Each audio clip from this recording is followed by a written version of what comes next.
what it costs. I hit the ground, then it go off. Yeah, hit the ground, then it go off. Yeah, I can't take no loss. Yeah, I don't even know what it costs. Yeah, I hit the ground, then it go off. Yeah, hit the ground, then it go off. Yeah, run it. Ooh, I really feel it's my time. Everybody, welcome to the morning show here on Stock Market TV. I am Spencer. I'm joined by JC and Steve and Alfonso and Kenny Glick this morning and Ari Wald this morning. So we got a lot to get to. So let's get to it. I heard a rumor that we had our first open market insider buy in Tesla in a very long time. We'll have Alfonso and Steve tell us more about that. I don't know what's on JC's radar. We'll have to find out. But chat, are we all here? Yes, indeed. Mostly, it looks like we are. Okay. Let's get to it. Drop me a like if you'd be so kind. Let's bring the guys on. Here we go.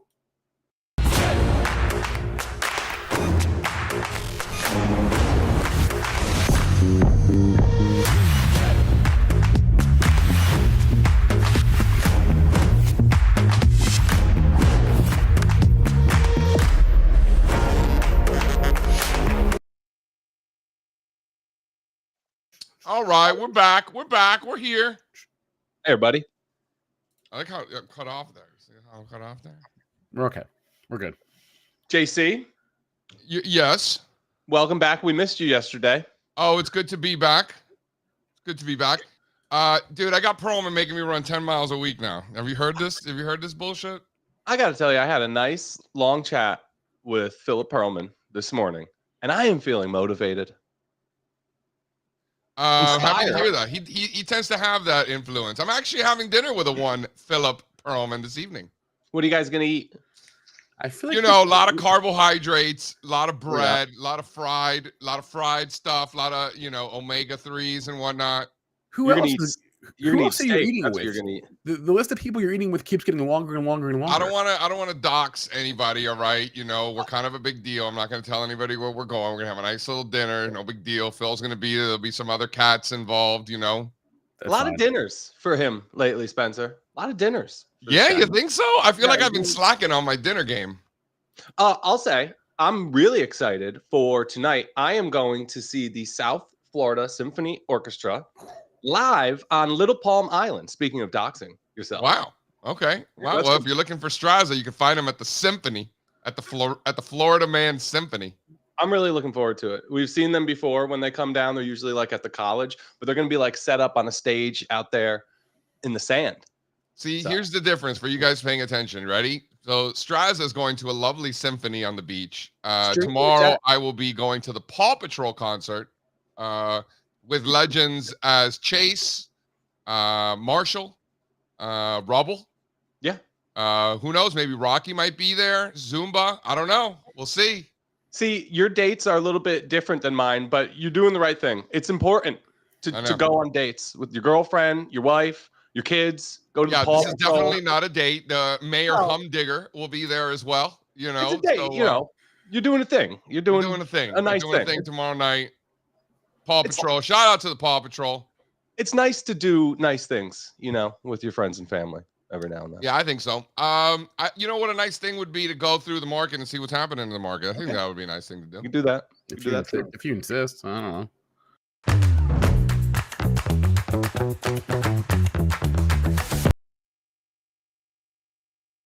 All right, ladies and gentlemen, we have the Dow futures up 125 points. I'm old enough to remember when that used to be a lot. These days, it's just a rounding error. We're looking at about 1/3% to the upside, 40,500 just below that. We got S&P futures flat this morning, 55.50. That 5,600 is the big one. We're flirting with that as we speak. All eyes are on S&Ps. NASDAQ 100 also flat, down 20 handles, 19,500 there. 30-year bond futures down 0.25% at 116. Crude oil down 1.7%, all the way down to 61, believe it or not. Copper up a full percent, 493 this morning. Gold down 1%, 33.15. Silver up 1%, 33.68, with the VIX still at 25 over in funny money land. You got Bitcoin flat this morning at 95,000. You got Ethereum 18.25, up 1.5% this morning. Solana still at 148, really hanging in there. Not doing much over the last few days after that run up. And then, of course, total crypto market cap, Mr. Spencer Israel, 2.93 trillion, flirting with that $3 trillion mark. What stands out from this morning's futures? You know, I mentioned to Spencer yesterday, I don't know if you saw it, but we had the one Andrew Thrasher on yesterday. And JC, we got through, I don't know if the interview was 20 or 30 minutes. We were chatting for a while. Didn't once talk about the volatility index. Did I do a good job as an interviewer or a poor job? You know, generally speaking, I think the volatility index, the VIX, is overrated and overstated, and there's a lot more important things going on. However, I would argue that Andrew Thrasher would be the one exception where I would kind of want to hear what he has to say. It's almost like having Bill Belichick on 60 Minutes and not asking him how he met his girlfriend. No, they asked him. His girlfriend didn't let him answer. So we know who's running the roost there. The rumors are she was an escort, and they don't want that to come out. Do you believe that, or is that fake news? I don't think he gives a shit. That's what I think. He gives a shit, but she does. Yes. Yeah. Yeah. All right. Point of clarification: it was not 60 Minutes. It was CBS Sunday Morning. Same idea. What the fuck is the difference? No one watches any of that shit anyway. Oh, I'll have you know, sir, I am a big CBS Sunday Morning stan in this house. Really? Why am I not surprised? We watch CBS Sunday Morning. Dude, Spencer Israel loves watching fake news. Loves it. Can't get enough of it. You wouldn't even know because you don't even watch it. So I've watched enough in my day. By the way, I've participated in every network. So I understand how the sausage is made, and I know why they're all lying. You wouldn't understand. I understand. It's a news magazine show. You wouldn't understand. It's a news magazine show. Yes. Yeah, I know. Those words don't make sense to you. Don't worry. Very odd. Yeah. Very odd. All right. Was the Barron's cover good for you, JC? I mean, I tweeted it out, as did everybody else. How can you not? You know, I don't put a lot of weight on the Barons themselves. If you want to throw that up so everybody can see what that looks like. Barons this weekend decided to put on a super bullish cover there on gold. If you guys saw that, here it is. So, you know, from a contrarian standpoint, you know, the journalists are catching on. There it is, slide 2. So the journalists are catching on that gold is doing well, but this is a financial publication specifically. Yeah. I'm more interested in when like Time Magazine or the New Yorker, right? I'm more interested in that stuff. Even the Economist, right? Barron's is more like, you know, week to week sort of, you know, what the market is doing. So while it's probably not the best thing in the world for gold that these journalists are catching on, you know, I don't want to put too much weight in it personally. How do you I'm with you. It's a snoozer, really, for me. I think another piece of news I wanted to talk about. Them? Should we sue them for calling it gold rush? or let it go? Yeah, it's okay. It's okay. We like Barron's. We can, but I think the Dow Jones lawyers, I think they pay their lawyers more than we pay our lawyers, I feel like. I think so. So MicroStrategy. Can't stop, won't stop. Out here buying up Bitcoin, average cost like 95,000. Michael Saylor gives 0 Fs about it. Wainwright comments this morning. I mean, this is real. MicroStrategy is one of the most compelling public equity investments available to investors seeking to gain levered upside exposure to Bitcoin, the best performing asset class of the past decade, and an asset we believe is poised to rally in the second half of 2025 based upon multiple near-term positive catalysts and our extensive analysis of Bitcoin's historical 4-year price cycles. Wainwright coming out with basically a technical upgrade. What is a Wainwright? Sell side research. And the guy's name is Wayne? I like the fact that they're talking about 4-year cycles and stuff like that rather than, you know, telling us some sort of growth story about the blockchain. No, I'm into the block and chain. So just a few things here. Let's see. MicroStrategy bought over 15,000 Bitcoins for 1.4 billion last week. That total now is 553,000 Bitcoin. That puts MicroStrategy average cost around 68,000 for 38 billion $38 billion. So the market cap is 2.5 times what the amount of Bitcoin is worth. So that premium remains in place. Why do you think that premium is still there, considering that market participants have other vehicles in which to express a bullish thesis in Bitcoin and a leveraged bullish thesis for that matter? Why do you think they're still paying a premium for MicroStrategy? Nothing? I would have thought that the premium would have evaporated in large part by now. And this coming from a person who is long MicroStrategy, talking to a person also long. Yep. And we You both know what it agree. is. And this is important for everybody. Pay attention. This is really important because Strazza and I both agree that the premium probably should not be what it is, but we are both long and profiting from something that we don't understand why it's happening. We don't care that much. It's relatively interesting, particularly because we're long, but it is hilarious that we think something shouldn't be doing what it's doing. And despite that, we are long this. I think this is traditional money managers rushing in. I think there's just relentless demand for MicroStrategy's common stock right now by people who are probably not adding leverage using derivatives, right?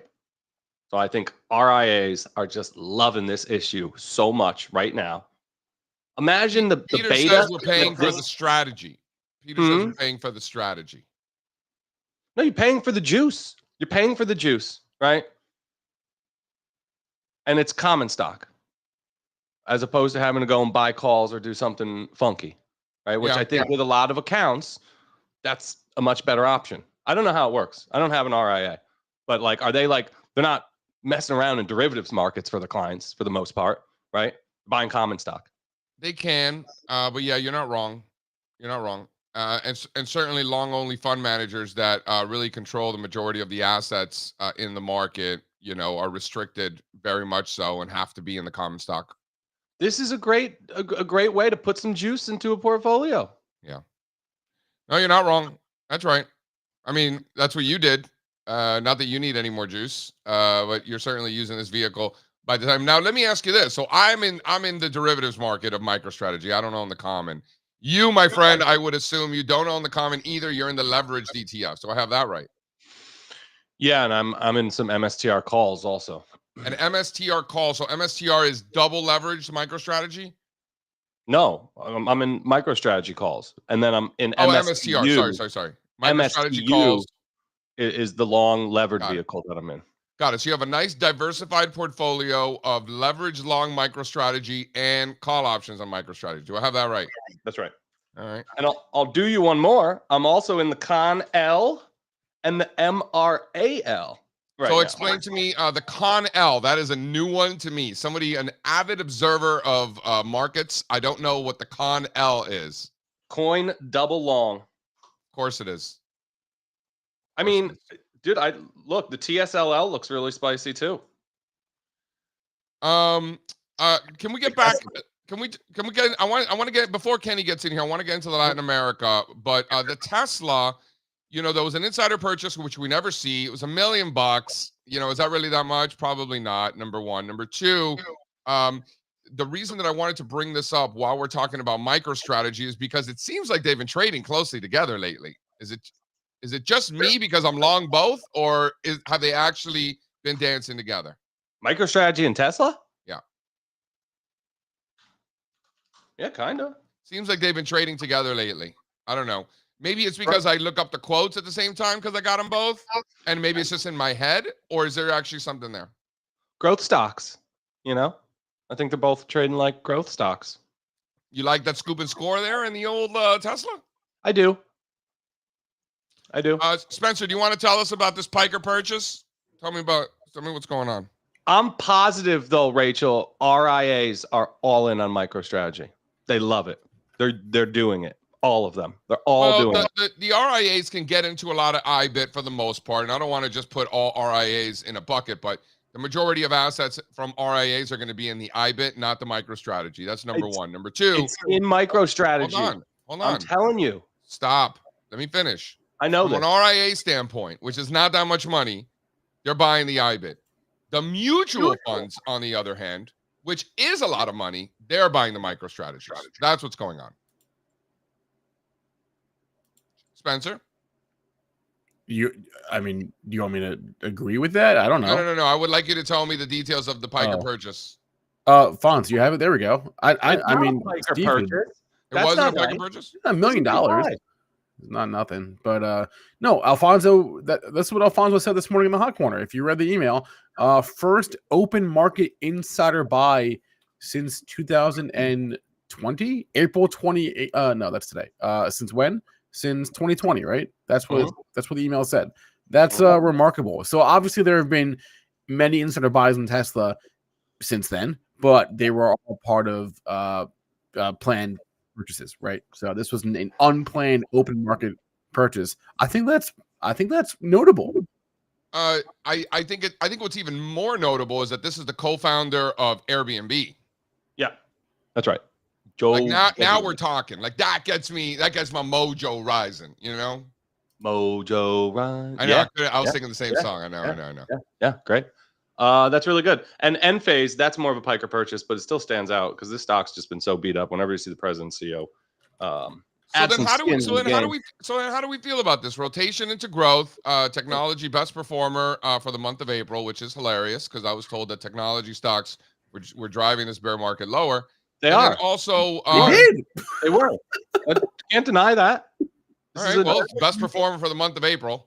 And then let me ask. So talk about rotation, and then let me ask you this. The sentiment in Tesla. With the libs and the tampon guy, and I talk to people, and they're very upset with Elon, and like they're, you have like terrorists, like destroying Tesla cars, like, I mean that smells funny, smells fishy, and that's part of the reason. Obviously, we got long. It was a big part of the reason for me, anyway. How does this thing got legs? I got to address some comments in the chat. Dude that bought $1 million is worth $4 billion. So he's a billion. Yes, totally. And that matters. We consider that. By the way, that $4 billion, how much of that is in cash? Yeah, stop. Right. Listen, even billionaires don't want to just lose $1 million. Yeah, that's true. It doesn't make it less bullish because he's filthy rich, right? Yeah. He's not just like throwing $1 million out like, I don't care. I got $1 billion. No, he's trying to make money. That's why he's buying the stock. So we could go and look through everybody's net worth and try to figure out like their liquid asset situation and then like really overthink these insider buys. But that's not the way to go. The guy dropped $1 million. He's betting on the stock price being higher in the future than it is today. It's as simple as that. Something else, Todd Gordon in the chat. What's up, Mr. Todd? Good to see you, buddy. Todd Gordon in his house crying right now because ski season is finishing up. I'm curious to see how many days he got on the slopes. If it was like he had to have been close to 100, which makes me sick. At least 75. No, 100's only for the true sickos. I don't. He is a true sicko, and he's got 2 kids that ski, and he's like a coach, so he's there a lot. All right, maybe he says that he has IBIT, no MSTR, and yes, he could do options in the RIA. Agreed.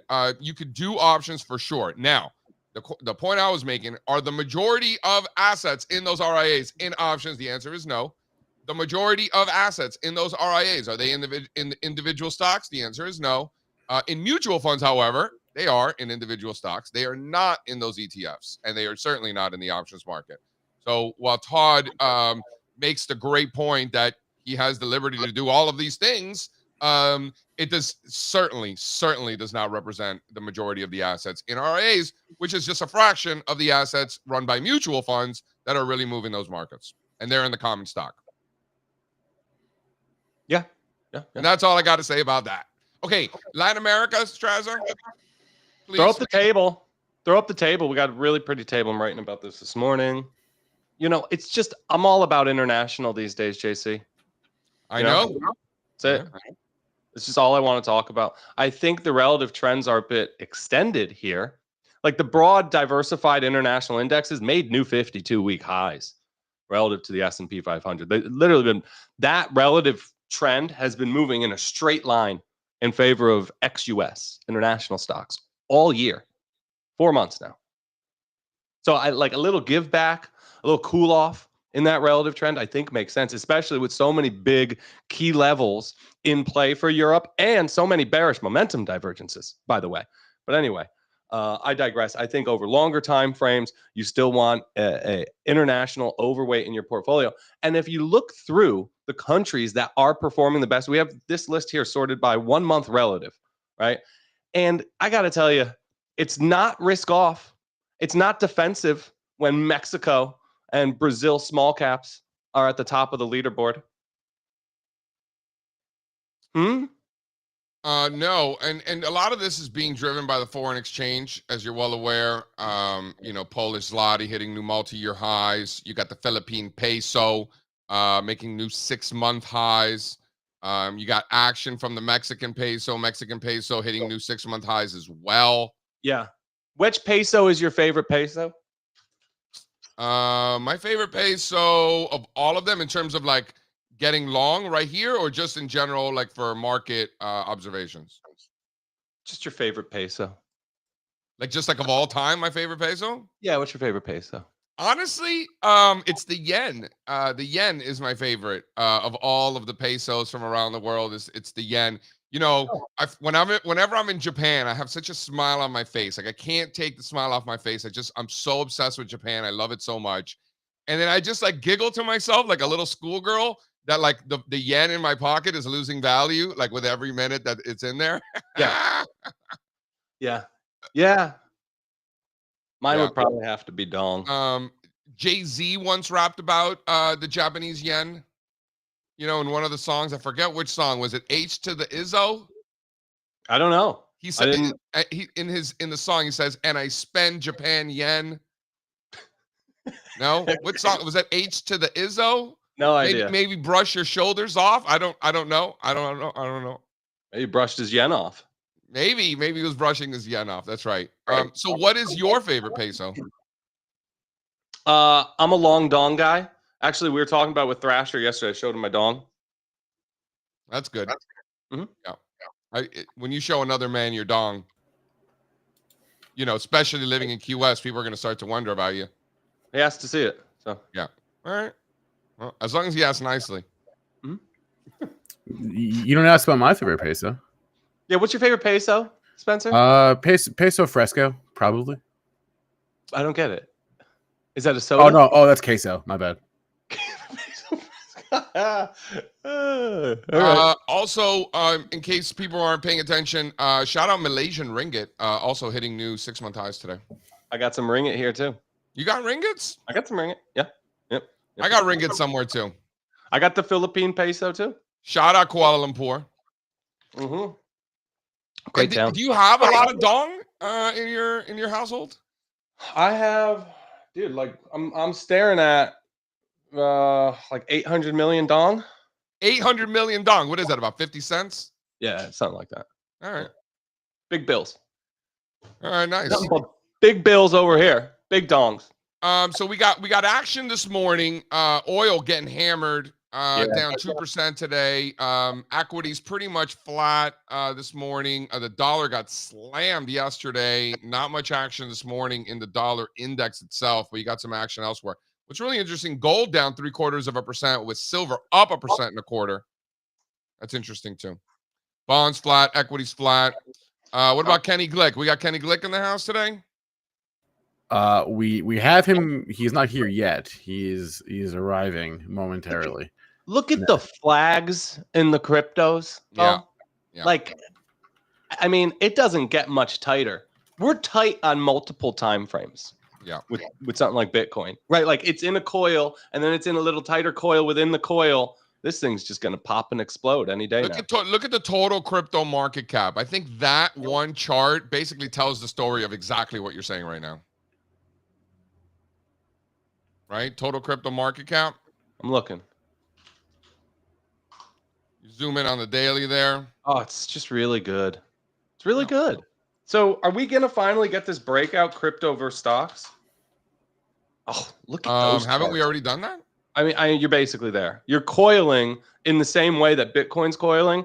The Bitcoin to S&P 500 ratio is coiling basically at all-time highs right now.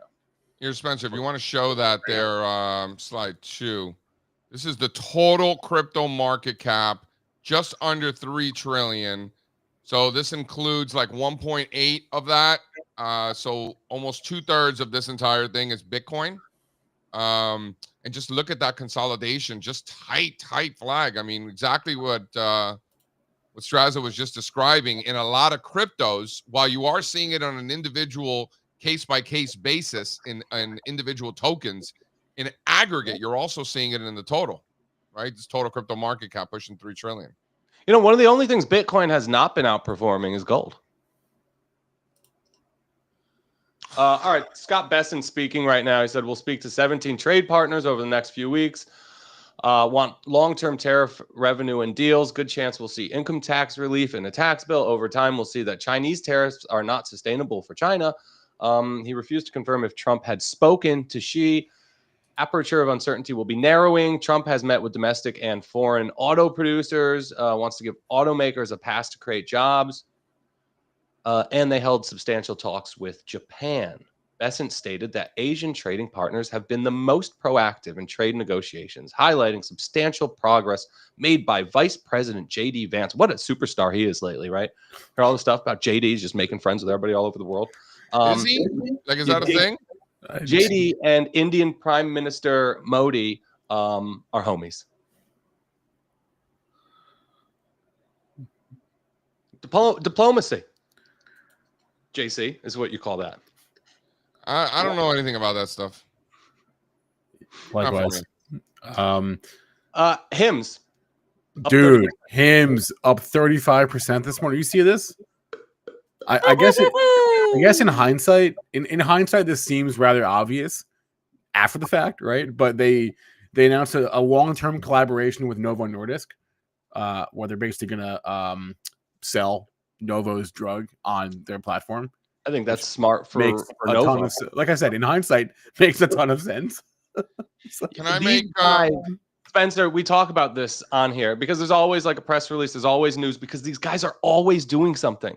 Like the leadership at HIMS, I think, is just absolutely fantastic. These guys are ahead of everything, making deals, doing all the right stuff, selling drugs on the internet. It's a great business.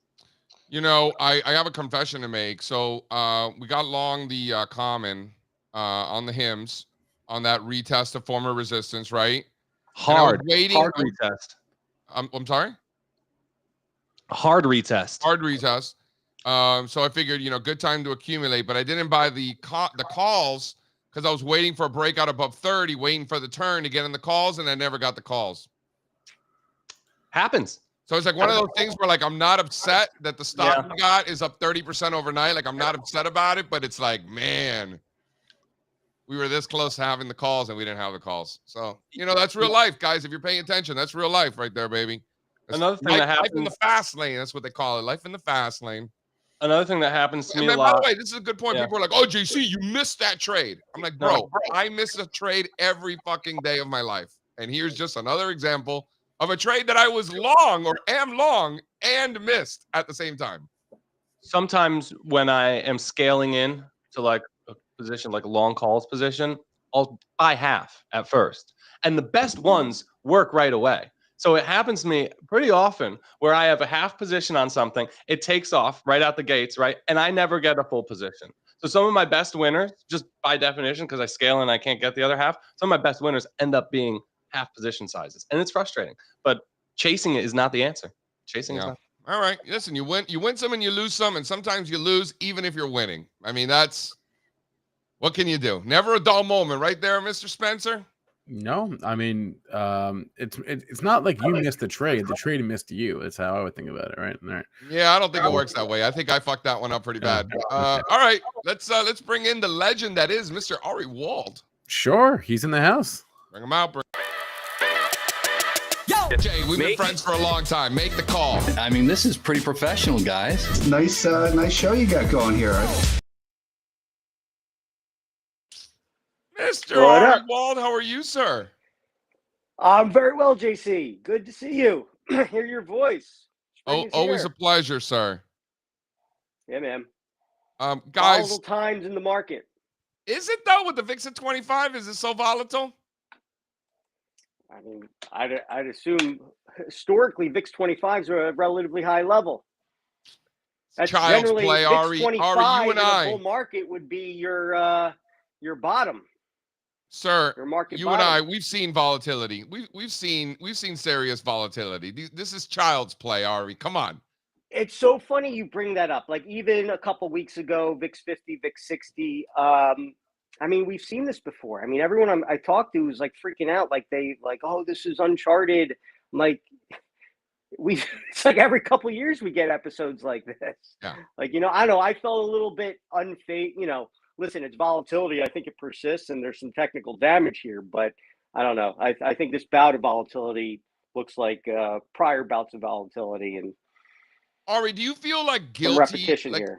do you feel guilty? Because sometimes I do, kind of like, laughing off like a little bit of volatility spike. People are freaking out, like people are bugging out. And I'm just like chuckling to myself. I'm like, you guys think this is bad? You guys ain't seen nothing yet. Like, do you feel bad a little bit? Like a little bit jaded? Or like, do you think that we're in the right being like pulling the old man card, being like, you kids don't know nothing? Like, you think we're okay with it's okay? Well, no, I don't think it's about that. What I laugh about is how their hindsight, the hindsight bias, they look back at these prior shocks like, oh, it was orderly and it was fine. And that like it was smooth sailing. I just did a CNBC spot last week and they were comparing now to early 22, like early 22 was calm and orderly and it was textbook. But this time around, it is so much more uncertain. I'm like, what are you talking about here? I mean, everyone was freaking out in 22. You had fears of runaway inflation. The Fed was hiking into a weak economy with an inverted yield curve.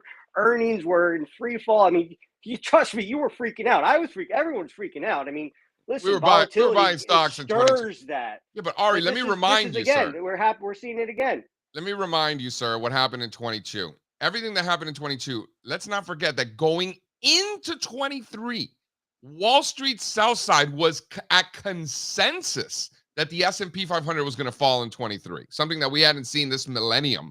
It was so even after 22, even after the market started bottoming in the summer and ultimately bottomed in the fall, going into 23, the entire sell side was telling you that stocks were going to fall. Obviously, we went on to have two of the greatest back-to-back years in the history of the stock market, which shouldn't be a surprise because the sell side isn't exactly known for being great at calling those sorts of things. So it shouldn't be surprising. But I just want to remind you that was at the end of 22, they were bugging out. Oh, for sure. Yeah, the macro was follows the price. Price leads. Obviously we put a little bit more emphasis on price. And the macro came late, all right? Because the macros always can freak you out, and there's always a smart sounding bear case. But yeah, in that period especially, it was a very classic bottoming formation and coming out of that. And there were still those macro concerns, even on the turn. You're absolutely right. You need them. If you don't have macro concerns on the turn, it probably ain't the turn, Ari, you talk about technical damage being done. I look at the S&P 500 bouncing off the prior cycle highs. Speaking of 22, those late 21, early 22 highs, bounce right off it like a trampoline. So did the NASDAQ 100. So did the Dow Jones Industrial Average. Okay. New York Stock Exchange Composite. So did technology, S&P Technology Index, bouncing off those former highs. S&P Communications Index, bouncing off those former highs. Financials and industrials, two offensive groups, didn't even retest those former highs, showing that relative strength.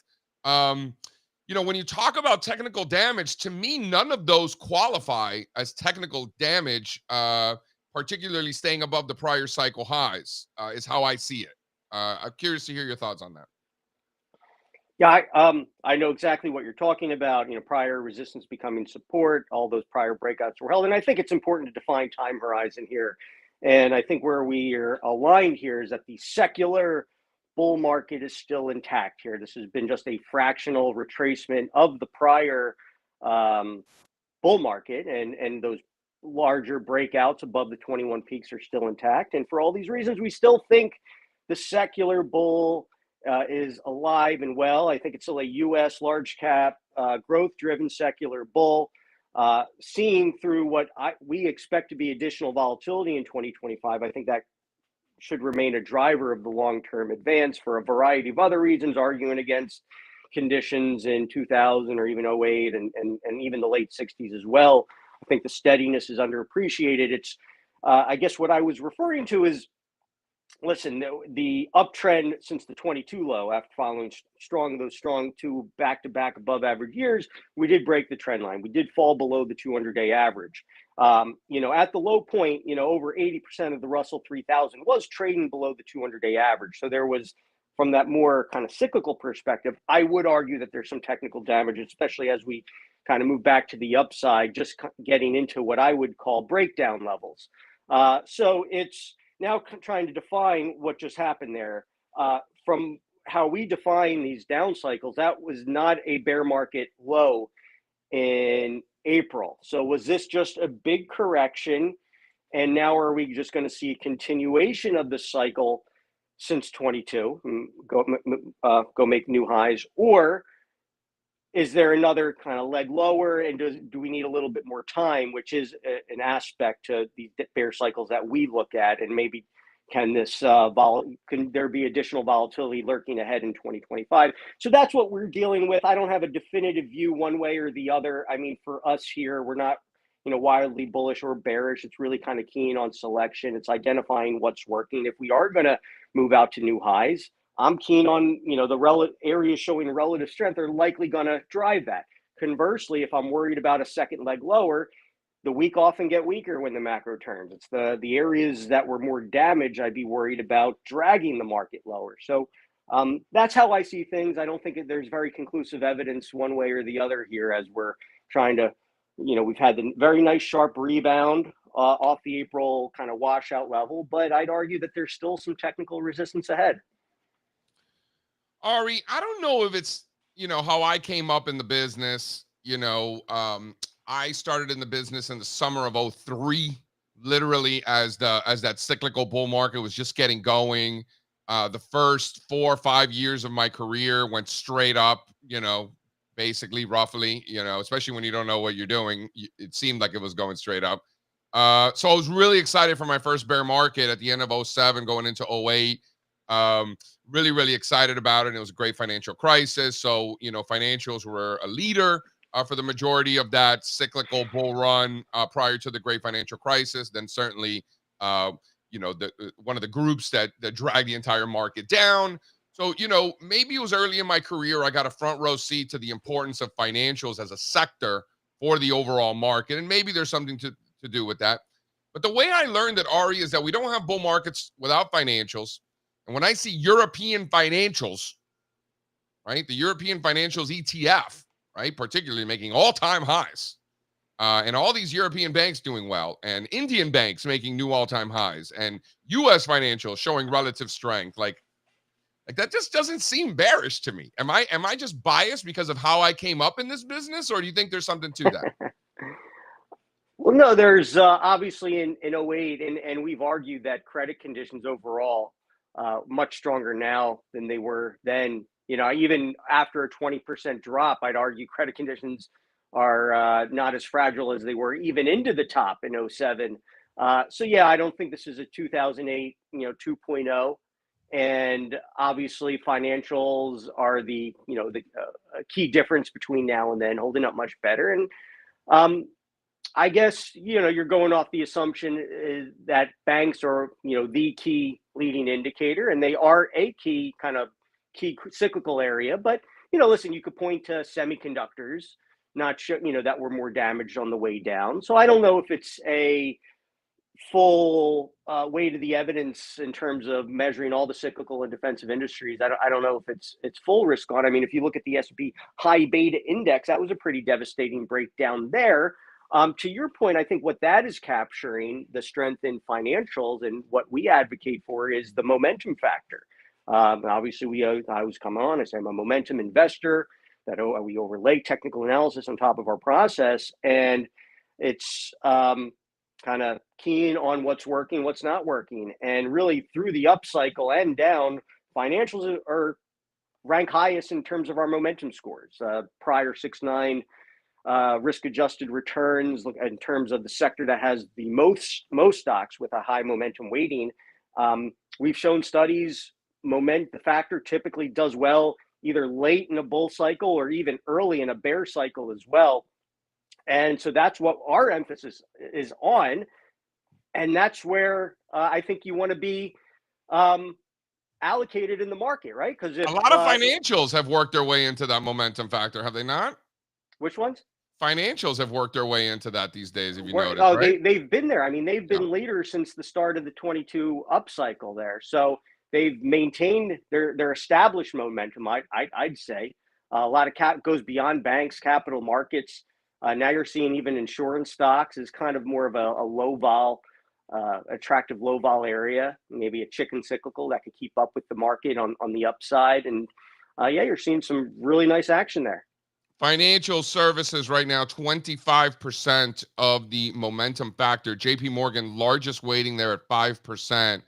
And then you got Visa is there, technically as a financial. And then you got other things there, Netflix, Meta, Broadcom, Walmart, Tesla's in there as well. You know what I'd love to see, Ari? I would love to see that momentum factor index going back to inception and then just charting the sector weightings over time. I'd love to see that. Have you taken a look at that recently or no? Well, I have not the iShares USA MSCI, but I do have factor data going back to the 1920s Great Depression to kind of show you how it's done through both up cycles and down cycles. And yeah, that's I can look at at any point in time I could show you sector returns going back through that and just look at what the best 12-month sector has been over any time period. But yeah, I perhaps I don't have that charted specifically, but yeah, I don't know, Ari. Sounds cool to me look like at. a good topic for a Saturday morning send there for you. What do you think, huh? As far as what is momentum, yeah, what is leadership? Yeah, that's the whole point. If it's more risk on, pro-cyclical, that should be supportive of additional market gains. Makes sense. Ari, kind of just getting back to the financials, just to bring it full circle. Like, it just doesn't seem to me like that strength in financials is suggesting that there's a massive credit event out there and the world's about to come to an end. I just don't see relative strength out of the safe havens that are European banks. If the world's about to fall apart and there's a real credit event out there, Right, but I don't think that would suggest you can't see additional volatility and just erratic market behavior over the coming months and some I see backing that. and I get filling. that. Yeah. Okay. Obviously there was strength going into the volatility that we saw, and we still volatility happens. There's no such thing, as risk-free returns. This is the price of investing, the volatility that comes with it. And we had two strong above average years. If you look back historically, when that has happened, the third year is not as strong. That's why we did come into the year with below average market expectations. Certainly unraveled a lot quicker than we expected. And even now, I'm just unsure as far as whether that was it. I think it was a low. Still not definitively can call it the low. We got to talk about sentiment. I mean, we got to do it. I mean, I've got some data points that I can't ignore. When you're looking at consumer confidence, half these folks think a recession's coming. Individual investors from the AAII, more than half of them are bearish over the next 6 months. That's for 9 consecutive weeks. That's never happened ever in history. Not during COVID, not during the dot-com bubble, not during the great financial crisis. Seems like a lot of pessimism out there. If you throw up slide 2 there, Spencer, just take a quick look at some of the latest magazines coming out of the old Economist. Like, wow, have they ever had a more bearish month? I mean, geez Louise, what are these Brits drinking out there? Boy, are they bearish. I mean, look at this. You got a bald eagle with like a sling and Band-Aids on its face. And then you got the ghost with the dollar and the age of chaos and, Trump literally sawing America in half. I mean, as a keen observer of financial markets, I mean, Ari, I mean, am I crazy by thinking that people are a little upset out there? The magazine cover indicator. Well, I would suppose that's a start, and the ultimate low occurs when it happens on Time magazine. when it's a non-financial publication. You're not wrong, but the Time magazine covers, I mean, I have a whole collection of them I could show you. By the way, Life magazine, also another good one. Okay, there we go. Time and Life, no doubt. But we don't get them that often. We get The the non-financial. Well, that's the point. Yeah, but I think it is supposed to be non-financial covers that are the stronger extreme. All right, Barry Ritholtz, settle down. All right, settle down, Barry. All right, we know. But I get it. Listen, the VIX just hit 50, 60, right? That's evidence of capitulation and extreme volatility, historically followed by strong forward returns. And we agreed all that that as a contrarian indicator. Those are typically market positives. I think volatility can linger after, when you get those initial moves. Even thinking about the VIX, again, we are, the counter argument would be is that we're getting more into a bear market range, right? Even you think back to 2022, 20 was the lower end. You still wanted to buy moves to 30, even in a bear market. Those, they get your counter trend bounces, but 20 could mark the bull market, the top of the range in a bear market. So you want to be open to that, and that pessimism can linger. Excuse me. Probably one of our favorite polls, Investors Intelligence, the II bull bear ratio dropped below 1. We were making a lot of comparisons to 1990 at the start of the year. That just required time. Obviously, that roadmap has been derailed just given how quickly this unraveled. But what we did show in 1990 is that it was actually start of the year, II bull ratio fell below 1. But again, the final bottom didn't come until October. So it could mark, again, the lower end of this trading range, but I don't know if it necessarily has to mark the start of, well, obviously, I think we're not at the start of a new bull cycle. It's just whether the same bull cycle can continue, looking ahead. And to be fair, the AAII, these are individual investors. They tend to be the most erratic and emotional and one of the more volatile sentiment readings. Like it's like what happened, like they're very like recency bias oriented is how that particular one looks. So let's smooth it out. If you look at the fund manager surveys, percentage of fund managers who think global corporate profit is going to improve, just hit the third lowest levels in 30 years. Profit outlook from investors, the most unfavorable since 2007.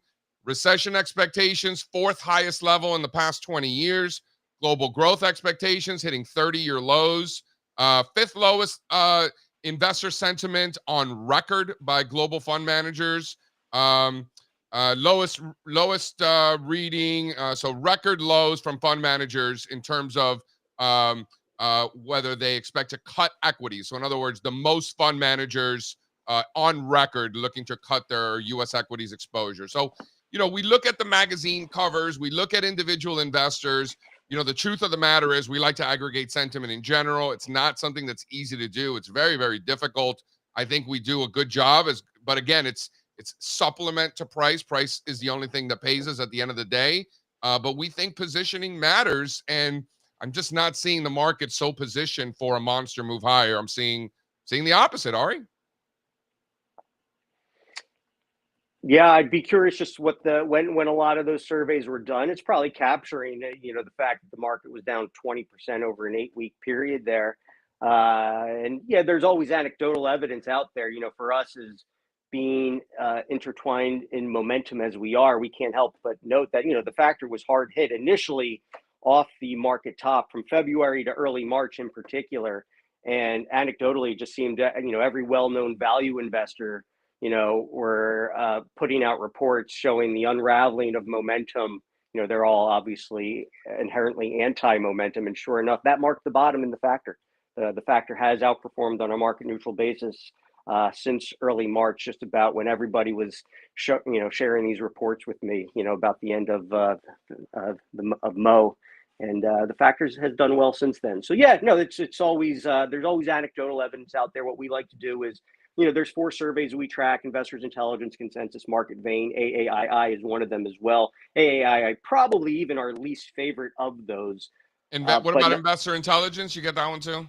Yeah, that's in there. That's our favorite. I think that does a great job with the intermediate terms, capturing those intermediate term swings. We have history to it, and we can, and we've created signals on them, and we've kind of have noted the thresholds that would be consistent with, better forward returns and below average forward returns. I love the story of the guy. What's the guy's name? Do you remember the investor intelligence guy? It's like one of those guys that like their first letters have initials. We don't like those kind of people around here, do we? It's one of those guys like R.W. Baird. His name was not R.W. Baird, but it's something like that. And he thought that like if you aggregate what all the newsletter writers are saying, and if all the newsletter writers are bullish, it probably should be a good time to be buying stocks. And if all the newsletter writers are bearish, it should be a great time to be selling stocks. To his credit, he quickly realized that it was the exact opposite. When the newsletter writers were so bullish, you should be fading. And when they're all bearish, you should be buying. So his hypothesis was incorrect. But again, to his credit, he flipped on a switch that like right away. And that was in the 1960s. So to Ari's point, we got a ton of data. AAII only goes back to the late 80s, right? So this goes back to the 60s. Right. Yeah. You want to, obviously bigger sample size is pretty good. I would even say history back to the 80s is pretty good. And, for me, it seems to be my aunt. Whenever my aunt's calling me and she, I think, sells all her stocks, that's always major low points in the market. Hopefully she's not watching because we don't want you to lose that data. Like I know my grandmother's not watching this because she doesn't know how the internet works. But man, my grandmother asked me about gold. Important part though, it's the market behavior. The drivers are always changing. There's always a different boogeyman out there, but what doesn't change is market behavior and the sentiment pendulum swinging from greed to fear, and price action is capturing this, and the polls are capturing this, and that is what doesn't change through history is investor emotions. Ari, this is something I've been thinking about this week. Do you think that there's a possibility of a Trump squeeze? Similar to what we saw in 2017, where, I was living in California at the time. So when Trump became president, they were not very happy and, people were selling their stocks and everything like that. And we remember that period really well. 2017 ended up being one of the greatest, least volatile periods in the history of the U.S. stock market. So like that Trump squeeze was certainly there. You think that the market is positioned for something similar? And the reason I bring this up is because somebody asked me about this in recent days. And I started thinking, I'm like, not only is that certainly possible, we've seen this before. So I'm curious to hear your thoughts. You think that's a possibility? Like so much anger towards what's happening causes the squeeze, It makes sense. I don't have anything to back that up. But, again, anecdotally speaking, just kind of the friends and colleagues that probably were most worried during that sell-off and kind of were the ones saying, no, this is unlike anything we've seen, are probably the one. It kind of quickly turned to, it was a less a market discussion, but it quickly became a political discussion. And it kind of seemed that the lines were drawn as far as what side of the aisle you were on, as far as the your views on what was happening. So it makes sense. Do you think that those folks that are blaming Trump for the sell-off are going to give him credit if the market rallies? I don't think they're going to give him credit, but to your point, it's how many of them have sold through that and now are either going to have to get forced back in to the market and just see the market. I guess that's your point. Are we just going to get a big runoff in their faces to the upside there? That'd be something. But it just seems, generally speaking, right, when it's being caused by just kind of, as we've seen, like he could come on and just kind of talk about toning down the tariffs and the market could be up, a few hundred points there. It's tough to get too bearish on market conditions. How I see it seems somewhat artificial. The most bearish thing I see out there and have seen is the one exception to what I was talking about before. You had the Dow, S&P, and the NASDAQ retest those prior cycle highs. New York Stock Exchange Composite, technology, communications, financials, and industrials didn't even retest. They made higher lows, higher highs. It's the consumer discretionary sector that is below those prior cycle highs on a market cap weighted basis. Like of all of these things that we're talking about, like if I were a bear and I were one of those people who thought that the stock market was going to fall, I would be pointing to that. And I would say, 70% of the U.S. economy, consumer, blah, blah, blah, all that stuff. And we're below the prior cycle highs. Like, to me, that's the most bearish data point. Would you agree with that? I'll do you one better. Small caps, Russell 2000. You love the Russell 2000. You love the Russell 2000 more than I do. I love I love pounding on them.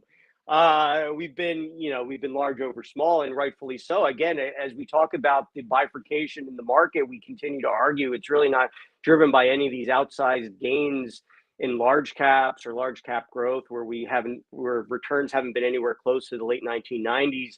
The reason why the steadiness is so underappreciated, there's been checkbacks along the way: 2018 Fed hikes, 2020 COVID, 2022 inflation, and now 2025 tariffs.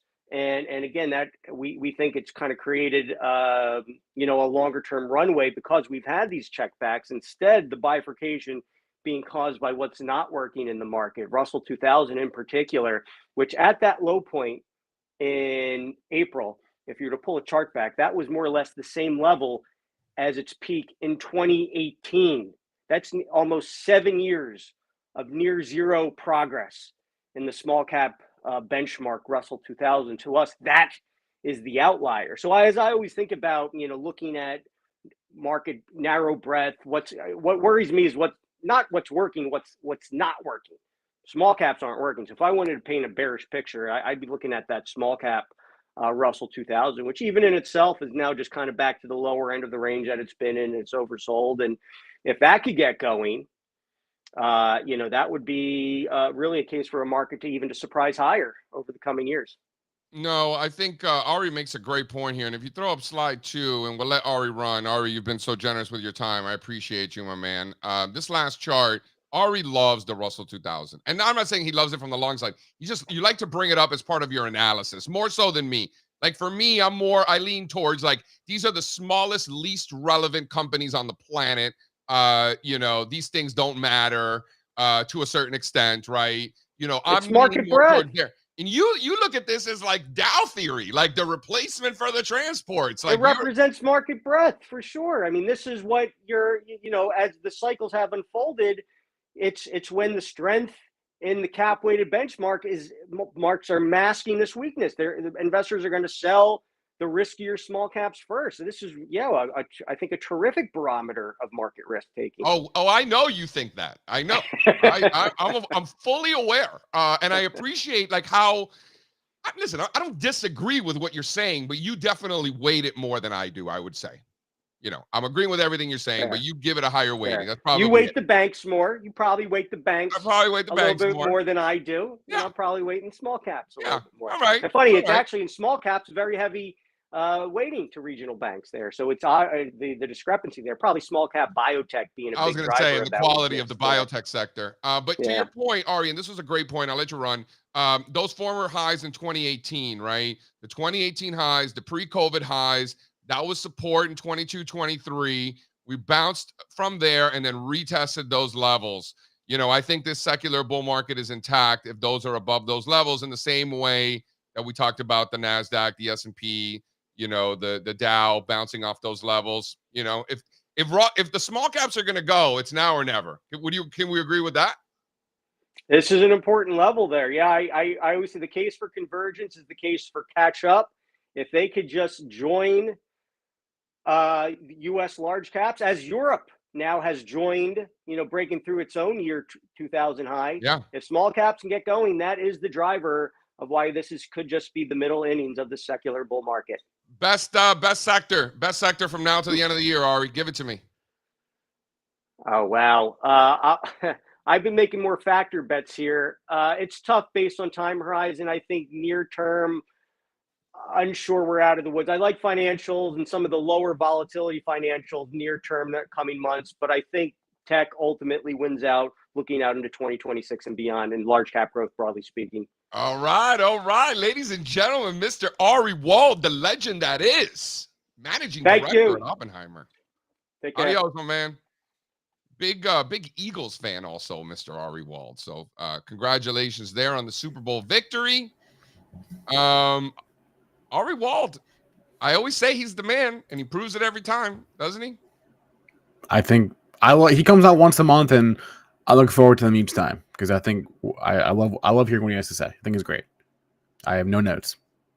No notes. No notes. You think that he puts too much weight on the small caps, or do I not put enough weight on them? I think everyone's indifferent, and you're all entitled to your own personal biases, right? As you said at the time when you were coming up, we all have our own biases. I was talking about this with Steve yesterday, right? When you were coming up, JC, the banks were super important. I mean, I guess they still are, but that's why you have your bank bias. I think that's totally fair. I think everyone has a bias, and that's life. You know, my bias is to the U.S. I can't help that. It's how it came up, right? I will always be very underweight international, right? It's just the way it is. Spencer refuses to buy international stocks. I don't refuse. I'm fighting my internal Dude, nature. your home country bias is oozing out of that beard. It's very And strong. you got your recency bias and the home country bias. You are exactly who we're trying to extract profits from, Spencer. Yeah, but hold on, Spencer, you don't get a pass because like most people who I talk to, they don't understand the biases that you're describing, that they're caught up in, right? So it's like you get it.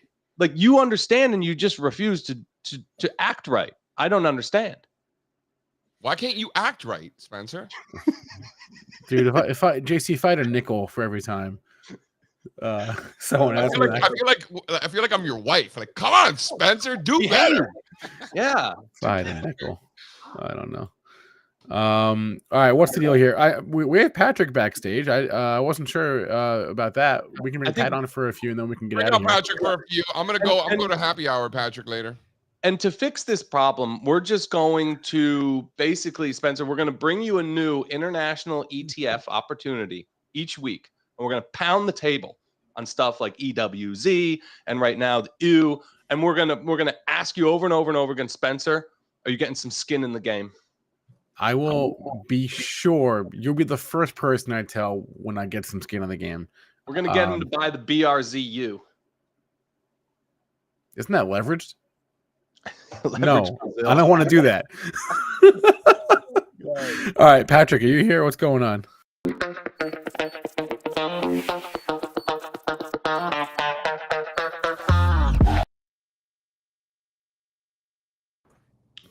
So what's going on here? Everybody's getting together, doing happy hours and eating steaks without me tonight. This is the first I'm hearing a happy hour. I was just told to meet JC, but apparently there's a happy hour in the cards. So you'll be driving. I'm already in the city. You're in the city. Yeah. City man. So you're buying the BRZU, huh? No, Okay, I'm not. I'm definitely not. I'm not. Maybe Steve is. Listen, buy the EWZS. Brazil small caps, so hot. And you know what I thought was funny yesterday. What's the case? So Spain was like without power. Brazil small caps. Yeah, this is great, Pat. Tell this story. Yeah. You got Spain breaking out to an all-time high, just surging to all-time highs the past few days, and they're dealing with like massive blackouts or something. Do I have that right? Dude, it's the whole peninsula. It's the whole Iberian Peninsula. It's Spain and Portugal. Wow. So they don't even have the electricity to watch their local stocks moon. Right. Apparently not. Spain looks fantastic. Spain looks as good as anything in Europe right now. The problem with a lot of the European charts right now, Patrick, is they got failed breaky written all over them. Oh, right. We slingshotted right back to like new cycle highs in many cases, and I'm not seeing enough overbought momentum readings in Europe. What right now. like what exactly are you talking about? Look at any of them. Look at the EWP. Italy's pretty bad example. EWI, right? So you got the new highs there. Momentum's at 64. Yeah. You don't see it?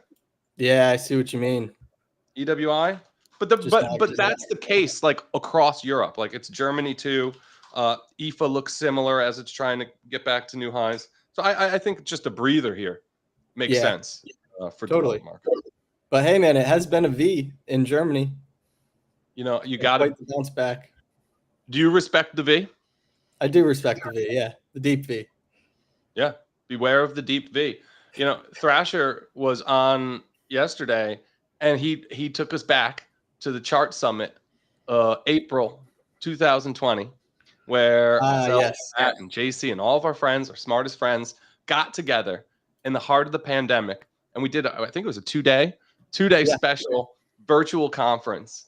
And what we did was we polled all of the speakers at Chart Summit, because that's always great information. Right. And the question that we asked, I think it was Tony Dwyer's idea, actually. The question that we asked everyone was, is the market going to retest?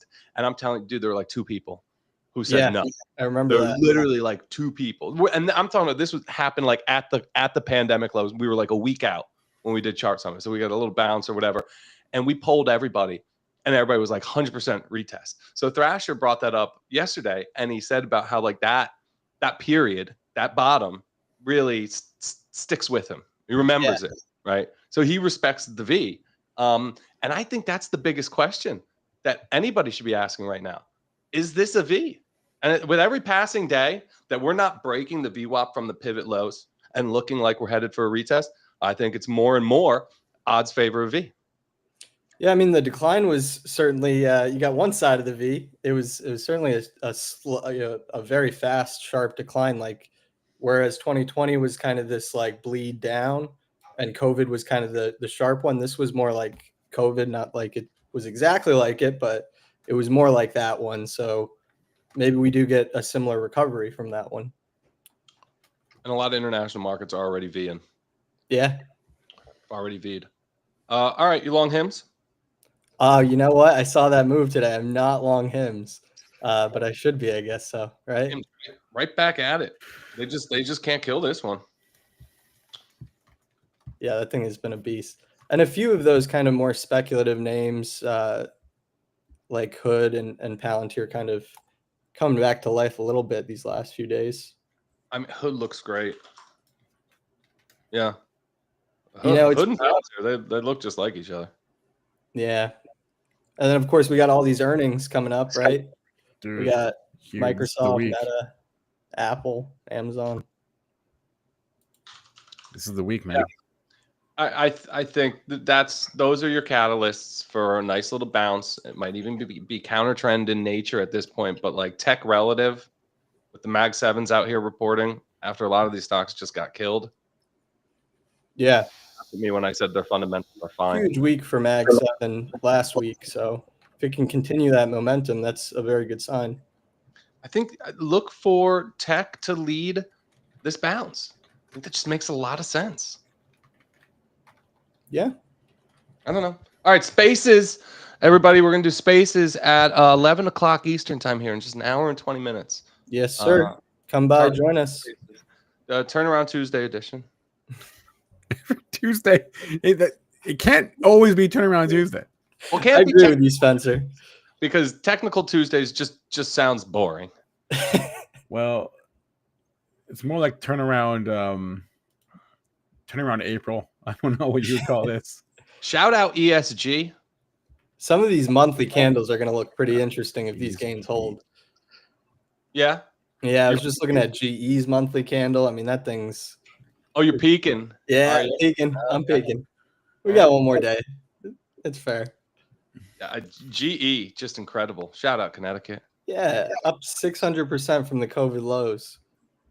Not bad for a blue chip. So where are you guys eating later? That's a great question.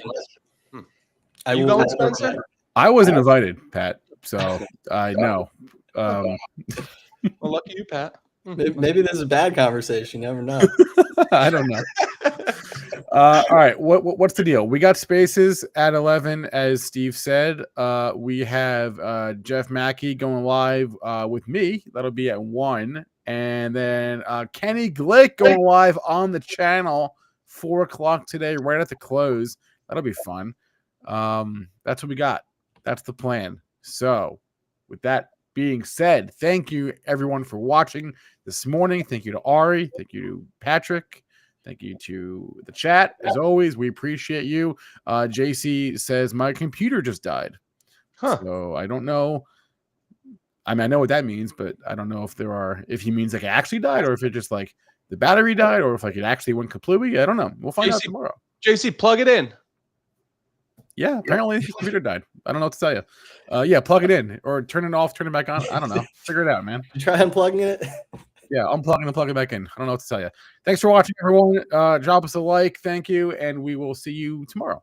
All right. Adios. Later. I can't take no loss.